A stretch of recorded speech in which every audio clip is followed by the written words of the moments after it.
Bien, arrancamos entonces con la corrección del trabajo práctico evaluatorio del sistema nervioso. Empezamos con la pregunta número 1. En la pregunta número 1 me dice, el arco reflejo medular más sencillo está constituido por 2 neuronas y una sinapsis interneuronal, 2 neuronas y 2 sinapsis interneuronales, 3 neuronas y 2 sinapsis interneuronales, 2 sinapsis interneuronales y una neurona. ¿Cómo se llamaba el arco reflejo medular más sencillo? ¿Cómo le llamaban? Monosimpático. Muy bien, monosináptico. ¿Y cómo estaba constituido ese reflejo monosináptico? ¿Quiénes intervenían en ese reflejo monosináptico? ¿Qué neuronas intervenían? ¿Cómo era? Una neurona sensorial y una neurona motora. Muy bien, una neurona sensorial o sensitiva y una neurona motora que hacían sinapsis entre sí. Es decir, la neurona sensorial me trae la información, que se llama aferente, y hace sinapsis en la médula con la neurona motora, que es la que lleva la información eferente. O sea que son 2 neuronas las que están interviniendo y una sinapsis entre ellas es una sinapsis interneuronal. ¿Cómo era el otro tipo de reflejo que vimos? ¿Cómo se llamaba? ¿Cómo se llamaba el otro reflejo? Que no era el monosináptico. Polisináptico. Polisináptico. ¿Y cuál era la diferencia? ¿Quiénes intervenían en ese reflejo polisináptico? También intervenían unas interneuronas. Muy bien, es decir, yo tenía una neurona sensitiva, interneurona, neurona motora. O sea que en esa sinapsis, en ese reflejo polisináptico, por lo menos tenía 3 neuronas y 2 sinapsis interneuronal. La neurona sensitiva, que hacía sinapsis con la interneurona, y la interneurona que hacía sinapsis con la neurona motora. Obviamente una neurona sensitiva podría hacer sinapsis con más de una interneurona, no con una sola, ¿sí? Pero en ese caso, si hubiéramos preguntado por el polisináptico, podríamos haber dicho que intervenían por lo menos 3 neuronas y había 2 sinapsis interneuronales. Bien, seguimos. Vamos con la pregunta 2. Dice, teniendo en cuenta el origen embriológico, todas son correctas excepto una, márquela. En este caso, en esta pregunta, nos hacía referencia a lo que ustedes vieron respecto a las vesículas primarias, secundarias y los derivados en el adulto. Entonces la primera opción me decía, el prosencéfalo da origen al diencéfalo, que a su vez da origen al tálamo. El prosencéfalo, ¿a qué 2 vesículas secundarias da origen? ¿Al diencéfalo y a quién más? Al telencéfalo. Perfecto, muy bien. Al telencéfalo y al diencéfalo, que son vesículas cerebrales secundarias. Entonces el diencéfalo me da origen al tálamo, al hipotálamo, a la glándula pineal, y el telencéfalo a la corteza cerebral y a los núcleos de la base. Después me dice, del mesencéfalo nacen los pedúnculos cerebrales. Eso es verdad. El mielencéfalo, que origina al cerebelo, proviene del romboencéfalo. ¿Qué tiene de incorrecto eso? Que forma el bulbo raquídeo. Muy bien, es decir, el mielencéfalo es verdad que deriva del romboencéfalo. El romboencéfalo da origen al metencéfalo y al mielencéfalo. Lo que está mal ahí es que el mielencéfalo da origen al bulbo raquídeo, no al cerebelo. Muy bien, perfecto. Por eso la D era correcta, que me dice el romboencéfalo da origen al metencéfalo y a su vez a la protuberancia. O sea que también era correcta. Vamos con la 3. Marque lo correcto respecto a la médula espinal. La zona de la sustancia gris es periférica y la sustancia blanca es central. ¿Es al revés? Es al revés. La gris es central, tenía forma de H o de mariposa, y la blanca es periférica. Normalmente se extiende hasta el sacro. ¿Hasta dónde llegaba la médula? Hasta el E2. Muy bien. Hasta la lumbar 2. Así que por eso también era incorrecta. Después dice, de ella se evidencian 2 raíces anteriores sensitivas y 2 raíces posteriores motoras. ¿Qué tiene de incorrecto eso?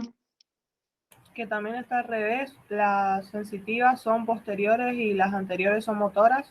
Muy bien, de hecho por eso la correcta es la D, que me dice en la sustancia gris está la llamada asta anterior, donde se ubican las grandes neuronas motoras, es decir, en la parte anterior es de donde surgen las neuronas motoras y a la parte posterior es a donde llegan las neuronas sensitivas. Entonces por eso la C también era incorrecta. Vamos con la 4. Me dice, el lenguaje es la forma en que los humanos se comunican entre sí. Existen 2 áreas en el cerebro vinculadas al habla, todo lo siguiente es correcto, excepto. Una se encuentra en el hemisferio izquierdo y la otra en el hemisferio derecho.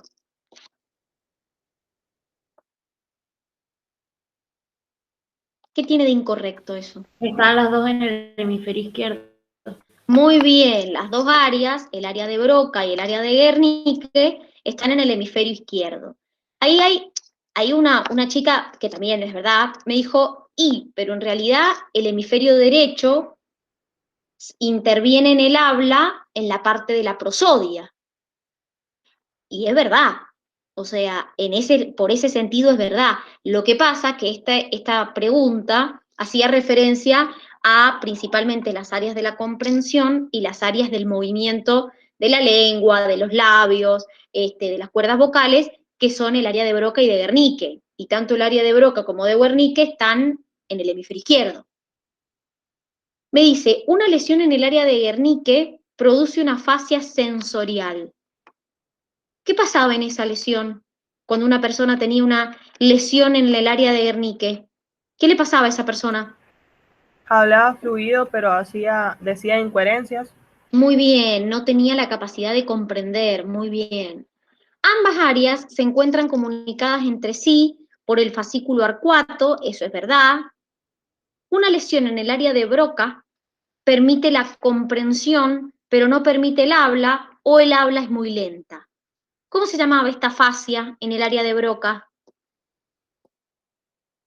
Afasia motora.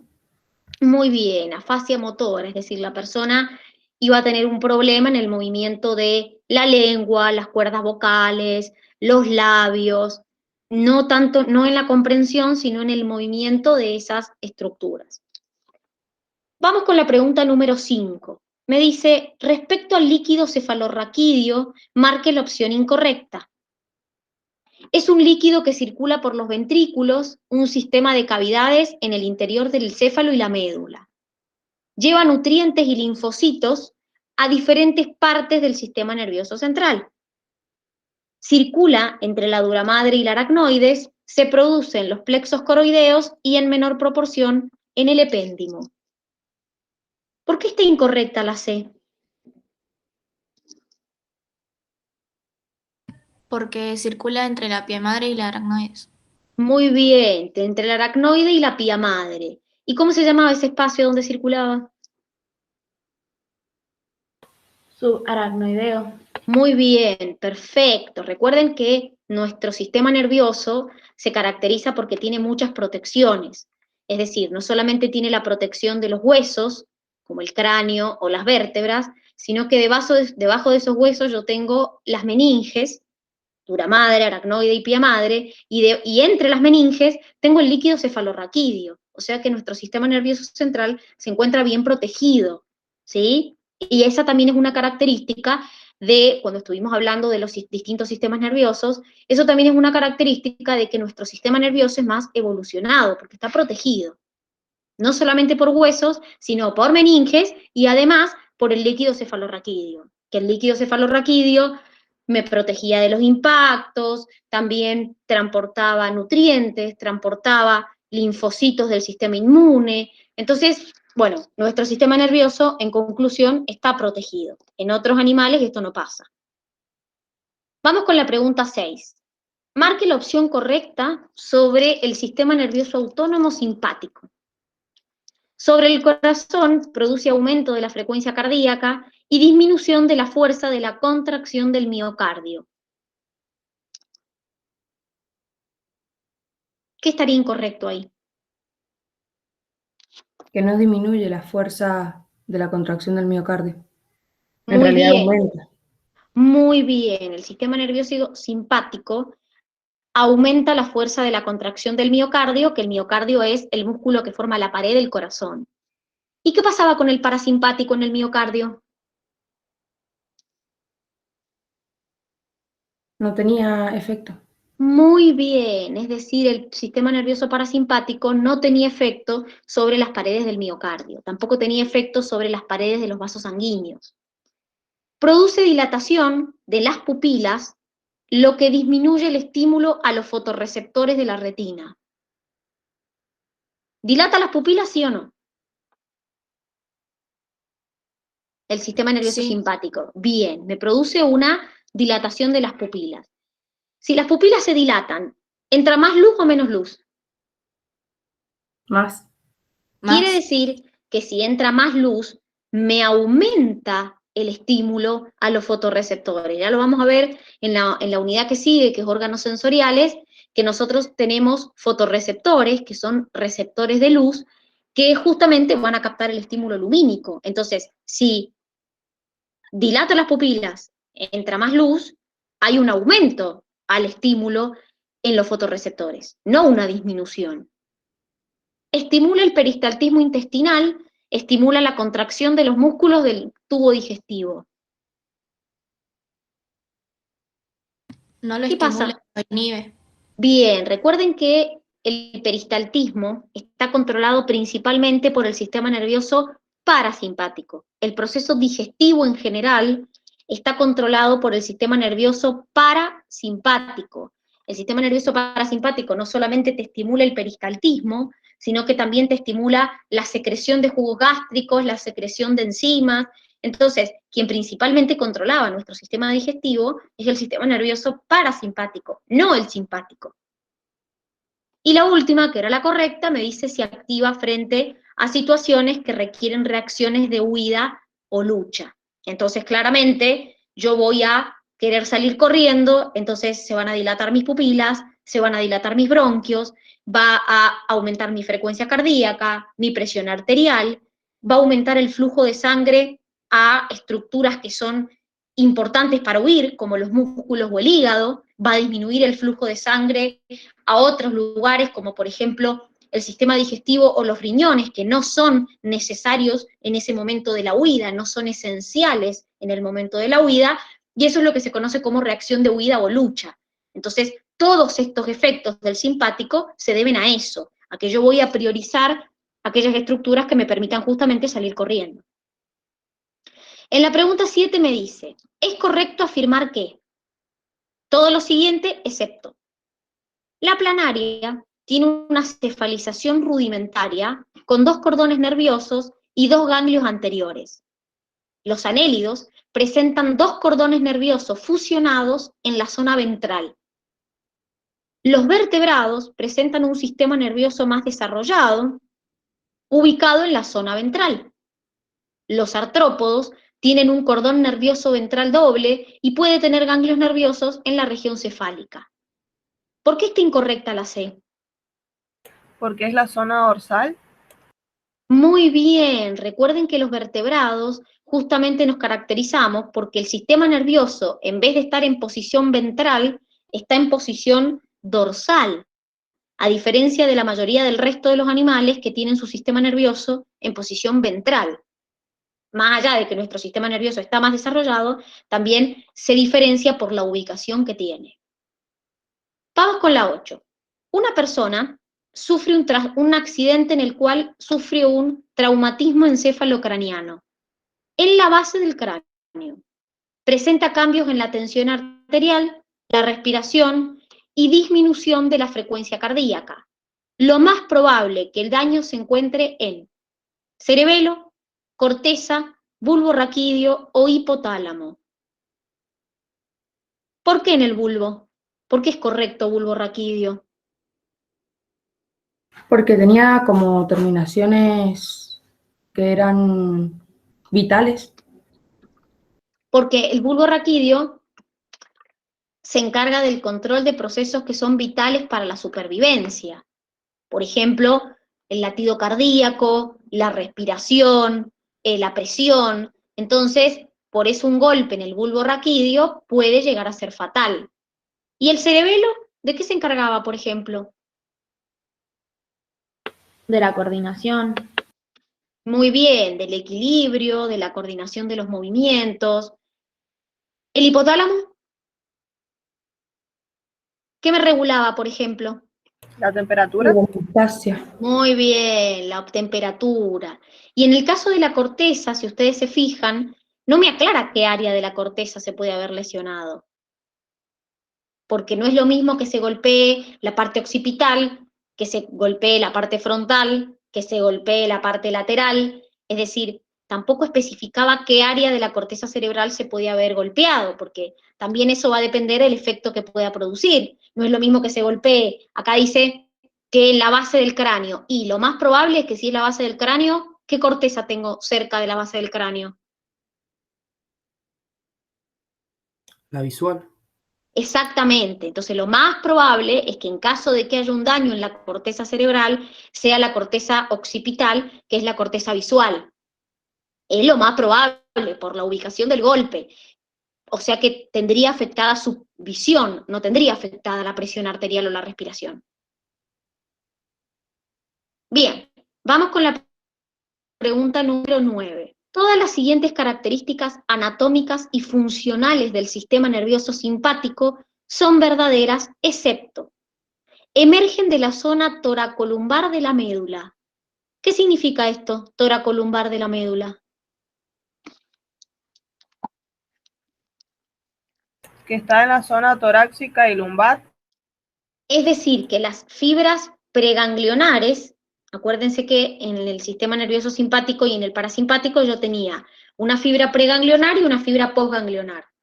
La preganglionar salía de la región torácica y de la región lumbar en el sistema nervioso simpático. ¿Y en el parasimpático de dónde salían? ¿De qué regiones salían? De la región craneana y de la región sacra de la médula. Después me dice, sus ganglios están cerca o en el efector. Eso era correcto. ¿Por qué el ganglio está cerca del efector en el sistema nervioso simpático?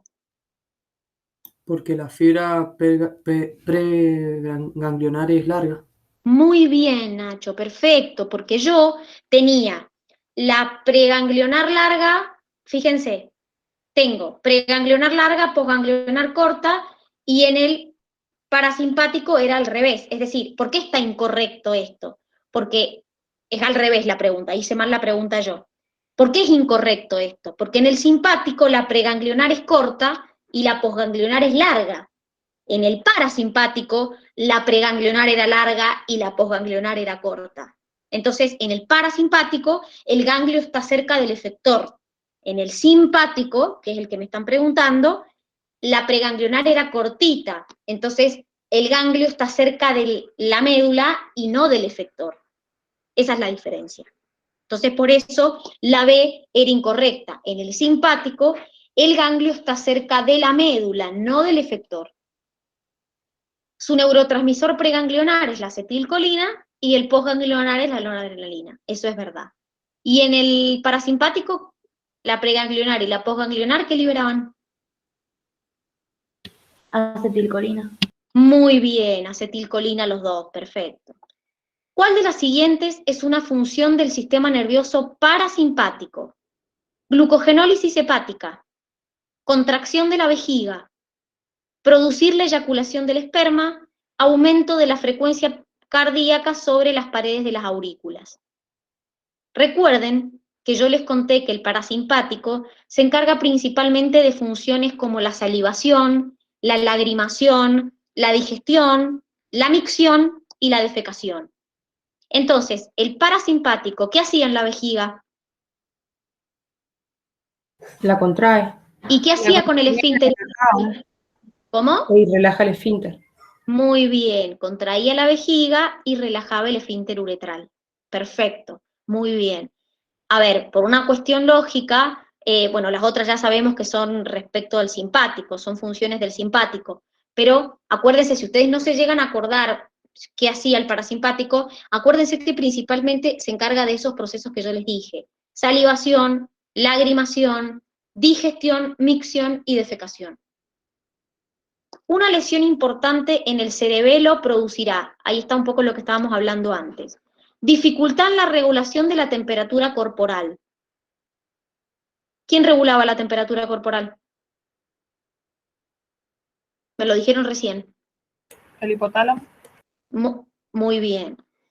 Trastornos en la coordinación de los movimientos. Eso lo dijimos recién. Acuérdense que el cerebelo hace la integración de los movimientos, también participa en el equilibrio.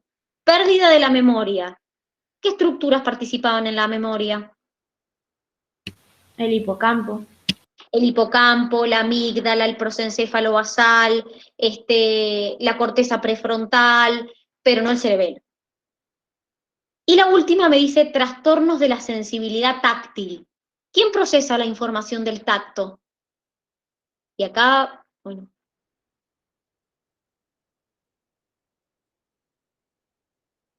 A ver, principalmente el procesamiento sensorial, ¿a dónde se llevaba a cabo? El procesamiento de los sentidos. ¿En qué estructura? En el tálamo. El tálamo conduce la información. El tálamo es una comunicación entre lo que vendría a ser el tronco y los centros cerebrales superiores. O sea que el tálamo hace de comunicación, está muy bien, recibe información sensorial, pero puede haber una alteración en el tálamo, sí, puede ser, pero ¿qué parte de nuestra corteza se encargaba del procesamiento de la información sensorial? Es un área de la corteza. La corteza somatosensorial o sensitiva. Entonces el tálamo también puede verse lesionado y obviamente puede tener una alteración porque es quien conduce la información.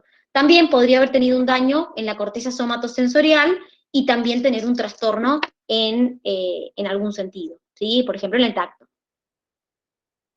Las funciones cognitivas están distribuidas en forma asimétrica en la corteza y las evidencias han llevado a algunos investigadores a considerar la perspectiva de la lateralización. ¿En qué tareas se haya especializado el hemisferio cerebral derecho? Esto lo dijimos, se encarga de lo que son las relaciones visoespaciales y espaciotemporales. Acá me dice la B, procesamiento lógico y analítico. ¿Quién procesaba de esta manera por parte? ¿Quién hacía ese tipo? El izquierdo. La C me dice procesamiento de la información en una operación principalmente lineal. ¿Cómo era el procesamiento o la operación en el derecho? ¿Cómo se llamaba esa operación? Holística. Muy bien, procesamiento holístico. Perfecto. Y dice funciones como realizar cálculos, el reconocimiento de rostros y el lenguaje. ¿Cuáles no serían funciones del derecho? De las que yo les mencioné en la D. El cálculo y el lenguaje. Muy bien, porque son principalmente del hemisferio izquierdo. Acuérdense que el derecho analiza como el todo, no analiza por partes. Teniendo en cuenta los distintos lóbulos de la corteza cerebral, marque la asociación correcta. Lóbulo occipital, corteza sensorial, me lo dijeron recién. El lóbulo occipital principalmente se encarga de la visión, está la corteza visual. Lóbulo parietal, corteza motora. ¿Qué corteza tengo en el lóbulo parietal? La corteza sensitiva. Muy bien, perfecto. Frontal, ¿qué corteza tengo? La motora.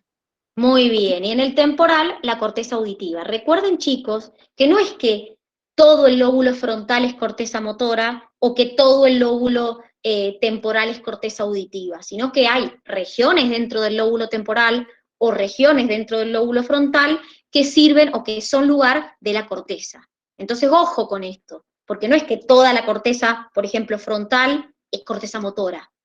Hay una región de ese lóbulo frontal que es la corteza motora. Con respecto al sistema nervioso central, todo lo abajo afirmado es correcto, excepto En el ser humano se encuentra en su máximo desarrollo evolutivo. El cerebelo tiene relación con el mantenimiento de la estabilidad corporal durante la marcha. Al tálamo llegan casi todas las fibras motoras desde la periferia.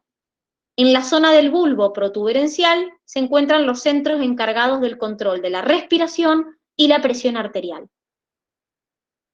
¿Qué tiene de incorrecto la C?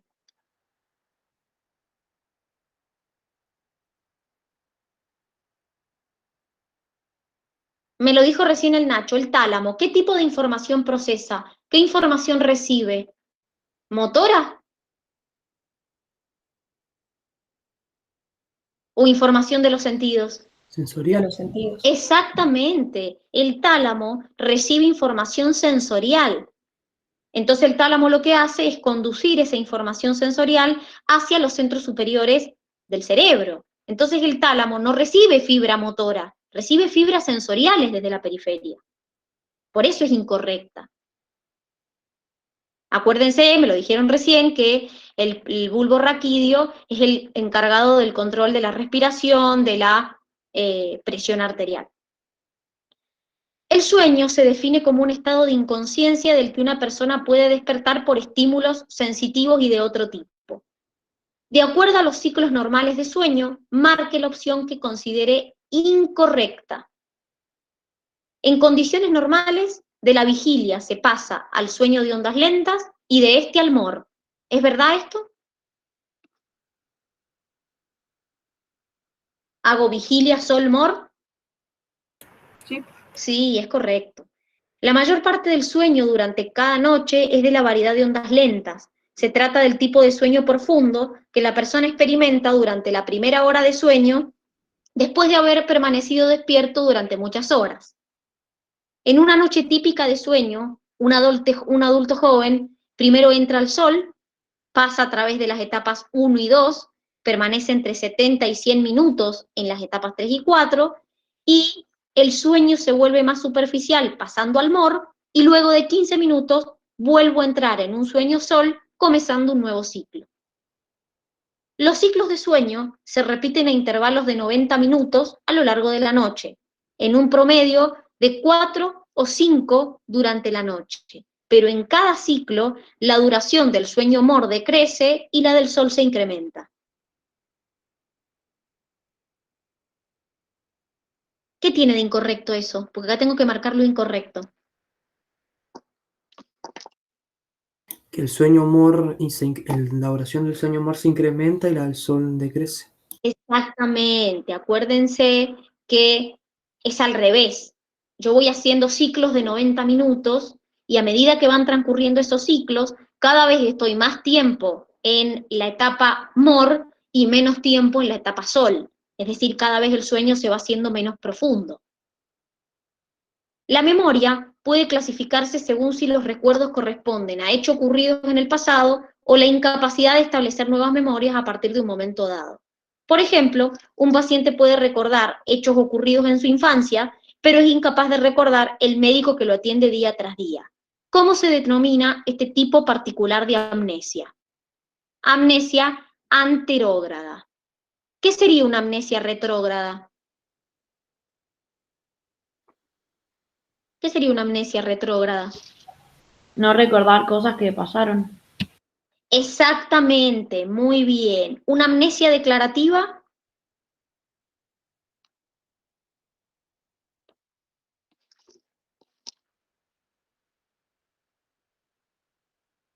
Acuérdense que la declarativa, No recordar hechos. claro, acuérdense que la memoria declarativa es donde yo cuento, narro un hecho. ¿Y la memoria de procedimiento cuál era? Y andar en bicicleta, o sea, Es tipo decir, los aprendizajes. una memoria de tipo motora. Entonces, claramente, si yo tengo una amnesia declarativa, voy a tener una pérdida de memoria relacionada con hechos ocurridos que yo narro. En cambio, si tengo una amnesia de procedimiento, voy a tener una alteración en mi actividad motora respecto a algo. Por ejemplo, me voy a subir una bicicleta y no me voy a acordar cómo se anda en bicicleta. O me voy a sentar en el auto y no me voy a acordar cómo manejo. A eso sería un ejemplo de amnesia de procedimiento, cuando hay una amnesia en algún proceso motor. ¿Ha quedado alguna duda? de esto? ¿Del práctico? ¿Algo que no se haya entendido? ¿No? Bueno, Profe, entonces, yo no entiendo dime. bien sobre el sueño sol y el MOR, porque, o sea, me confundo. Bueno, vos Porque, siempre acordate que el MOR es lo que nosotros llamamos, MOR viene de movimientos oculares rápidos. Entonces, en ese sueño MOR, es como un sueño donde vos estás recostada, tenés una atonía muscular, pero tu cerebro sigue activo. O sea que tu cerebro sigue captando estímulos de tu alrededor. En cambio, el sueño sol, que es el que nosotros le llamamos el sueño profundo, es donde verdaderamente tus ondas bioeléctricas, tu actividad cerebral baja, y es donde nosotros decimos que estás en un sueño verdaderamente profundo. Entonces, de verdad, ahí estás descansando. Lo que pasa es que dentro del sueño sol, vos tenés etapa 1, 2, 3 y 4, pero seguís dentro del sueño sol. Entonces vos podés alternar un tiempo en la etapa 1 y 2 de sol, o 3 y 4, pero seguís dentro de ese sueño sol. Entonces, ¿qué pasa? Vos durante la noche haces ciclos de 90 minutos. 90 minutos, 90 minutos, 90 minutos. Obviamente, depende de las horas que duermas, harás más ciclos o menos ciclos. Pero a medida que vos vas pasando los ciclos, cada vez estás más tiempo en la etapa sol de sueño profundo y cada vez estás más tiempo en la MOR y menos tiempo en la sol. En criollo, cada vez estás más tiempo en un sueño menos profundo, diríamos, y menos tiempo en el sueño profundo, porque vos te despertás en la etapa MOR. Entonces, siempre vos del estado de despierto, que es la vigilia, vas a pasar primero al sol y después al MOR. Siempre. Entonces, cuando tengas que iniciar el próximo ciclo, vas a hacer lo mismo, vas a hacer sol y después MOR. Y cuando inicies el próximo ciclo, lo mismo, sol y después MOR. Siempre es así. ¿Qué va a ir cambiando? Que a medida que te avancen los ciclos, cada vez tu etapa sol va a ser más chiquita y tu etapa MOR va a ser más grande. Va a estar más tiempo en MOR que en sol. ¿Se entiende mejor, Marti, ahí?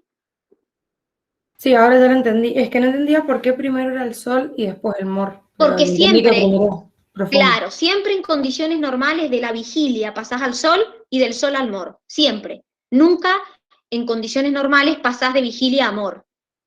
Entonces, cada ciclo que vos empecés siempre va a ser sol-mor, sol-mor, sol-mor, sol-mor.